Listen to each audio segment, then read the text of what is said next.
నమస్తే ఫ్రెండ్స్.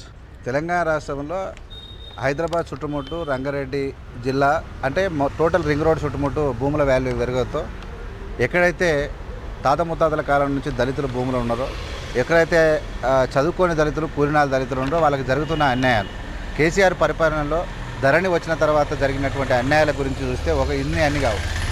ఇలా ఆల్రెడీ నాకు 1 year కింద కలిసిరు దన్నారం, రంగారెడ్డి జిల్లా కందుకూరు మండలం దన్నారం గ్రామం చెందినటువంటి దళితుల రైతుల యొక్క గోస ఇంత అంత కాదు. అసలు వాళ్ళు ఏం చేయాలనో పాలిపోని పరిస్థితి నేను కూడా ఇంతకుముందు మీ దృష్టికి తీసుకొచ్చిన చాలాసార్లు. అయితే ఇప్పుడు చివరిగా ఆ భూమి దగ్గరికి వీళ్ళు పోతే పోలీసు వాళ్ళు ఇబ్బంది పెడుతున్నారంటూ, కేసులు పెడుతున్నారంటూ, ఆ భూమి వీళ్ళు అమ్మలేదు, అసలు వీళ్ళకి ఏం తెలియదు, అన్యం పుణ్యం తెలియదు. కానీ వాళ్ళు కౌలు నాటకము, కౌలు డ్రామాలు ఆడి చేసినటువంటి నాటకాలలో దళితులు బలి అయిపోతున్నటువంటి తీరు ఏం జరిగిందనేది తెలుసుకుందాం. ఈ ప్రభుత్వం అంటే లాస్ట్ చివరిగా ఏం చేయలేక ప్రభుత్వం దృష్టికి తీసుకురావడం కోసమే ధరణి, కేసీఆర్ కాలంలో ధరణి చేసినటువంటి కేసీఆర్, చంద్రశేఖరరావు, ఈ పొలం కూడా ఎన్ని ఇబ్బంది పెడుతున్నది కూడా ఉర్మిళ రావు.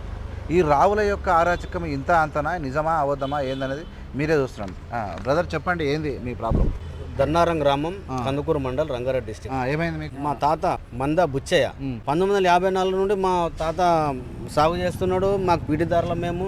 అన్ననే మా తాతలు చనిపోతే కూడా అన్ననే మేము అన్ననే ఉన్నాం. ఎన్ని ఎకరాలు? 6 ఎకరాలు. ఒకటి 12, ఇంకో 6 ఎకరాలు. 6 ఎకరాలు. ఇద్దరు తాతలు, నేదు నరసయ్య ఒక తాత, మంద బుచ్చయ్య ఒక తాత. ఏమైంది మరి?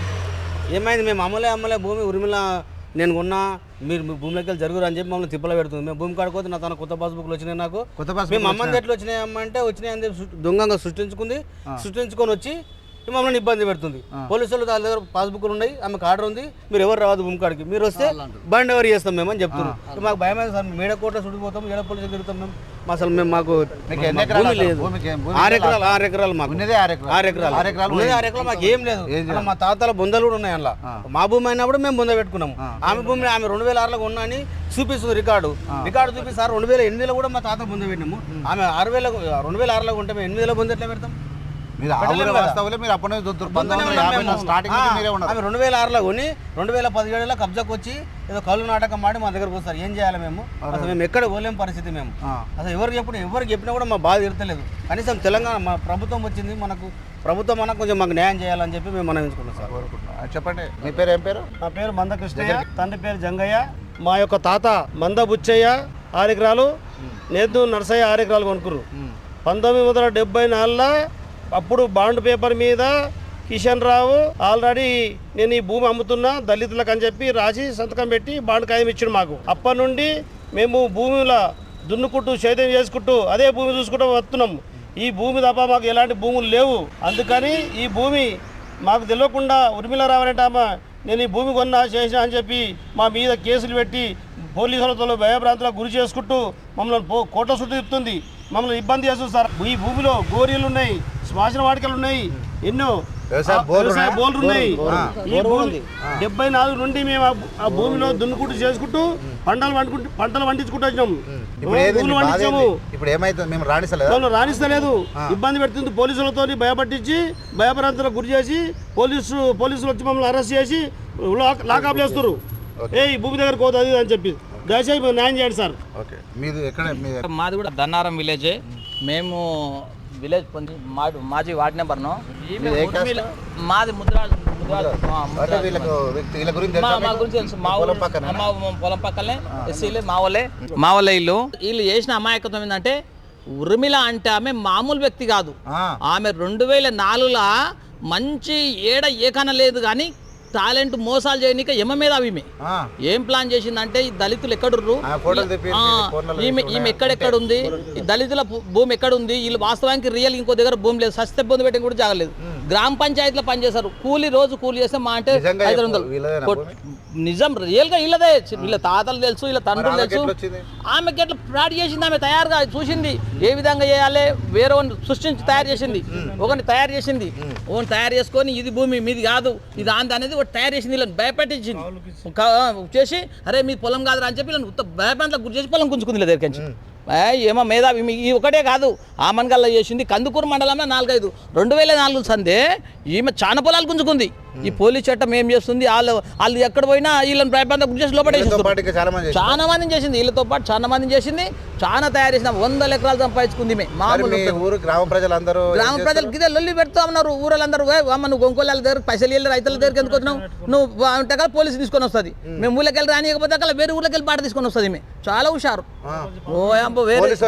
పోలీసు వాళ్ళు ఏమంటారు, ఇక అది పోకుర్రి కోర్టు స్టేటస్ ఉంది, ఆమె కోర్టు ప్రొటెక్షన్ ఉంది, మీ దగ్గర ఏముంది, ఆమె తెలంగాణ బుక్లు వచ్చినాయి ఆమెకు అని పోలీసు వాళ్ళు కాపు కాస్తున్నారు.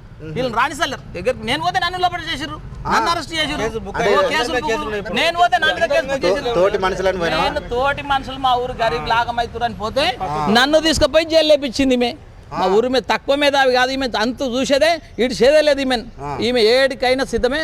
ఈ మా ఊళ్ళో భూమి మా వాళ్ళకి వచ్చిందాక ఈయనేదే లేదు, ఏదో భయప్రాంతం చూసేసాలు రికార్డు కొట్టేపించుకుంటూ చేస్తున్నామే. పట్టదారులు వీళ్ళే, ఒరిజినల్ పట్టదారులు వీళ్ళే. కాస్త చేసిర్రు, కొంకురు జమాల్సి ఉన్నారు. వీళ్ళని ఏ విధంగానో ఆ ఉల్టపాట చేసి ఫేక్ డాక్యుమెంట్ సృష్టించి ఫేక్ మనుషులను తయారు చేసి డాక్యుమెంట్ వచ్చి ధరణకి వచ్చేసింది కథం. ఇక వీళ్ళని జైలు పాలు చేస్తుంది. ఇక వీళ్ళు జైలు పాలు కొద్ది రకాల ఊళ్ళకి రాని జైలు కొద్ది రకాల నా భూమి కాకపోతే జైలు కొద్దామని వాళ్ళు భయపెట్టి రైతులు భయపెట్టి ఇక్కడక్కడ గోడు వినలేక లాస్ట్ కోర్టు కేసుకు పైసలు లేక ఈరోజు న్యాయం పడి వస్తే సరే దాని ఈ రోజు వాస్తవానికి కిరాయి కూడా వీళ్ళ దగ్గర కిరాయికి డబ్బులు లేక నన్ను బతలాడితే సరే ఇక పాపం చూసుకుంటే ఎట్లు కూడా పూరా గరీబ్ వాళ్ళు ఈ బతకలేకుండా సాయం చేయాలని అవన్నీ చేసుకుంటూ ఇవన్నీ చేసుకొని వస్తున్నా. ఈమె మాత్రం చాలా తయారు చేసింది, ఇట్లాంటి చాలా మోసాలు చేస్తుంది. ఈమెను ఇట్లా ఇచ్చి పెడితే ఎన్నటికైనా ప్రమాదమే. ఎవరిని పొలాలనే గుంజుకుంటుంది, ఎవరినైనా గుంజుకుంటుంది. వీళ్ళదే కాదు, పొలాలు చాలా గుంజుకుంది ఈమె. ఈ మండలం మొత్తం అదే పని ఆమెది. 2004లో రియల్ ఎస్టేట్ స్టార్ట్ అయినప్పుడే ఈమె రియల్ ఎస్టేట్ దారు. ఈమె ఇట్లాంటివి తయారు చేసుకొని చేసింది. ఈమె మామూలు పొలాలు కాదు, గుంజుకోవడం కాదు, ఈమె చాలా గుంజింది. పక్క పొలం ఇప్పుడు మా దన్నారం మా పక్క పొలం అయితే వీళ్ళు 45 ఏళ్ళ నుంచి, నా వయసు 45 ఏళ్ళు, అప్పటి నుంచి కూడా వీళ్ళు అందులో బోర్లు వేసుకుర్రు, పంటలు పండించుకుంటూ అదే భూమి ఉంది. 6 ఎకరాలు 6 ఎకరాలు ఒకటిది, 6 ఎకరాలు ఇంకొకరిది. అయితే వాళ్ళు అందులోనే బోర్లు వేసుకొని పంటలు పండించుకుంటూ అందులోనే బతుకుతున్నారు. ఒకడు శ్రీకాంత్ గౌడ్ అనేటోడు వచ్చి ఏం చేసిండు, ఆడు కౌలు వీళ్ళకు ఒక కౌలు 6,000 ఉంటే 12,000 ఇస్తాను ఏం చేసిండు, డబ్బులు వస్తుంది కానీ వీళ్ళు ఏం చేసారు, ఆయనకి కౌలుకి ఇచ్చేసారు, పైసలు తీసుకురు, కౌలు పైసలు తీసుకురు. వీళ్ళు తీసుకున్నాక ఆడేం చేసిండు, మీ పొలం చుట్టూ నేను బోన్ రేపిస్తా, కడీలు అతిపిస్తా, మీకు ఏ రాకుండా ఇబ్బందులు చేస్తా అని కడీలు వేపించాను సార్. వీళ్ళు మా పొలం చుట్టూ కానీ వీళ్ళు అనుకుంటాకల వీళ్ళు వాళ్ళు ఏం చేసారు, మళ్ళా ఆడు ఉరిమిల అనే మేడానికి ఫేక్ డాక్టర్ మీద కబ్జా ఇచ్చేసిండు. ఏమైందిరా ఇట్లా అయిందంటే మీకు పైసలు ఇచ్చినా అయిపోయింది కానీ వీళ్ళను పోలీసులతో కొట్టేపిస్తుండే, పొలంలోకి రానియలేదు సార్. ఇది మాది పక్క పొలమే, నేను పక్క రైతునే. నా పేరు కృష్ణ సార్. మీదే క్యాస్ట్? మాది ఎస్సీలో.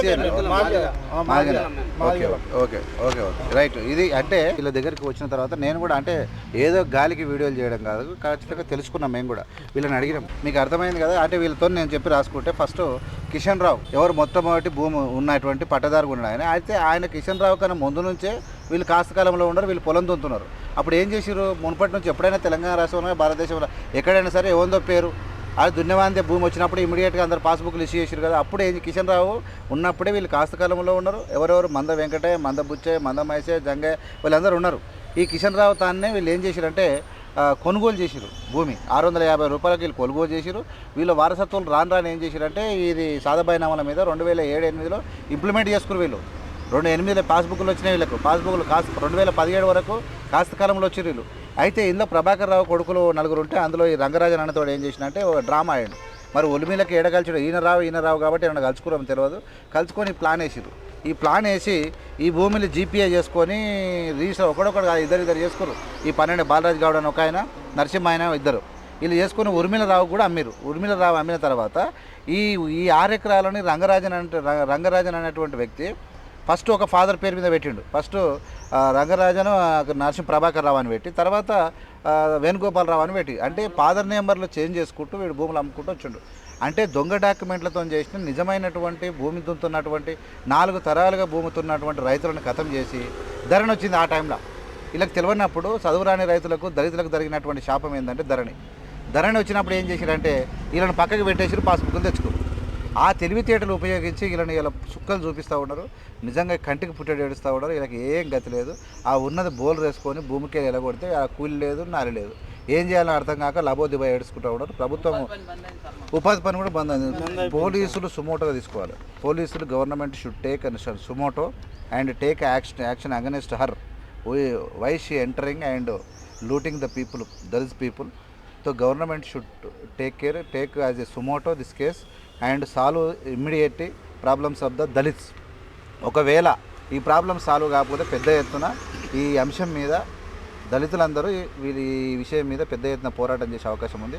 ఇది న్యూసెన్స్ కాకముందే ఖచ్చితంగా కలెక్టరు, ఆర్డీఓ దీని మీద పూర్తి ఎంక్వైరీ చేసి వీళ్ళకి పాస్బుక్ హ్యాండ్ ఓవర్ చేయాలని కోరుతా ఉన్నాం. ఇక పూర్తి అంటే పోలీసులు ఎస్ఐలు బెదిరించడం, ఆమె తెలివి చూపించడము. ఇప్పుడు కోర్టులల్లో పేద ప్రజలకి వీళ్ళ తాను డబ్బులు లేవు, కూలినాలు కాదు, వీళ్ళ తాను డబ్బులు పెట్టారు, లాయర్ని కొన్నారు, ఆమె లాయర్ని కొనేస్తారు, ఏమేమో చేస్తారు. ఈ లాలు కూడా వీళ్ళ న్యాయాన్ని కూడా కొనాల్సినటువంటి పరిస్థితి వచ్చింది కాబట్టి వీళ్ళు గెలవలేకపోతారు. ప్రభుత్వం మాత్రం వెరీ సీరియస్గా యాక్షన్ తీసుకొని ఈ దళితుల భూమి వాళ్ళకి హక్కు లేదు, ఎవడైతే అన్నది ఈమె ఉన్నదో వానికి హక్కే లేదు. వీళ్ళు హక్కుదారులు కొంటూ ఉన్నారు, వీళ్ళు పట్టేదారులు విడిచిపెట్టి ఎవరితో ఉచ్చగాంతనం కొని పాసుమల్లి అటువంటి దొంగదారుని తీసుకొచ్చి అందులో పాసుబుక్లు ఎక్కించుకుంటే కలవదు. కాబట్టి వెరీ సీరియస్గా తీసుకోండి. పోలీసు ప్రభుత్వానికి మేము రిక్వెస్ట్ చేస్తూ ఉన్నాం, దళితులకు న్యాయం చేయాల్సిందిగా విజ్ఞప్తి. ఖచ్చితంగా ముఖ్యమంత్రి దృష్టికి, ఉప ముఖ్యమంత్రి దృష్టికి, త్వరలో అందరు మంత్రుల దృష్టికి ఈ విషయం మీద నేను తీసుకొని వస్తున్నా. ఖచ్చితంగా ఈ విషయం మీద ఎవరెవరైతే మోసం చేయాలనుకుంటారో వాళ్ళ ఆటలు ఇక సాగవు. చూస్తూనే ఉండండి ABM media. ABM media like చేసి, షేర్ చేసి, సబ్స్క్రైబ్ చేసి ప్రజలకు తీసుకుపోవచ్చు. జై హింద్, జై భీమ్, జై భారత్. Thank you.